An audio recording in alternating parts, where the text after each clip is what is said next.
Rama-Rajya. Lord Rama was Maryada Purushottama. He was a Prema Murthy.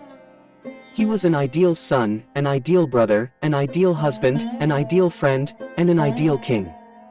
He can be taken to embody all the highest deals of man. He led an ideal life of a householder to teach humanity.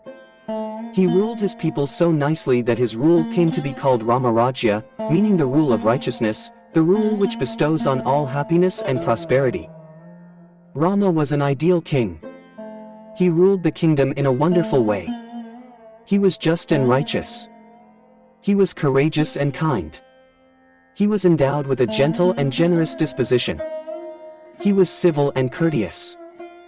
Therefore his subjects loved him immensely. Not a single man was unhappy during his regime. He often used to say, "I will do anything and everything to please my subjects, and, if necessary, I can even abandon my dear wife for their sake." That is the reason why his reign was called Rama-Rajya. There were not dacoits during his regime. All led a virtuous life. Nobody spoke any untruth. Anybody could place a bag of gold or jewels even in the main street. No one would touch it even. Rama-Rajya was based on truth. Dharma was its foundation. Shastras were the guiding principles. Rishis, yogis, munis and brahmananis were the guiding lights. The Vedas were respected and followed.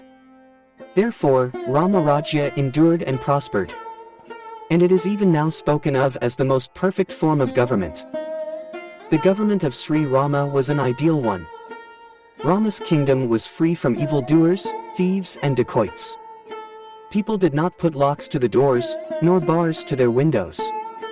A bag of gold could be kept quite safe even in the highways. No calamity ever befell anyone. The aged people never performed the funeral rites of the young. No one injured another.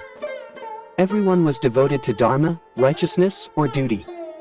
All the people always narrated Sri Rama's stories. They always uttered Rama, Rama. The whole world reverberated with the name of Rama. In due season, rain and shine came. The air was fresh and cool. The trees were laden with plenty of fruits. There were abundant flowers of sweet fragrance. There were plenty of crops in the fields. Every man had a long life. He had children and grandchildren. Wives were devoted to their husbands. They were chaste and pure. All the people were hale and hearty. They were rich, contented and virtuous. They were free from disease, greed and sorrow. They were truthful, righteous and self-controlled. They led a pure and taintless life. The Brahmins were well versed in the Vedas. They were virtuous. They stuck to their own duties. The Kshatriyas were brave. The Vaishyas and Sudras did their svadharma. They were free from passion, greed and envy. The twice-born were faithful to the rites and scriptures. They were truthful in their words and deeds. They had God-fearing nature. They had love for all creatures. The troops were very strong and brave. They were fierce like fire. They never retraced their steps in battle. They guarded the ramparts well. There were neither want nor fear nor pain anywhere. The sons were noble and manly. The daughters were handsome, modest and pure. Every town and province had plenty of gold and corn. Fathers never lost their children, nor did wives their husbands. Poverty was unknown in Rama's kingdom. Horses, cattle, gold and grain. Nobody spoke falsehood.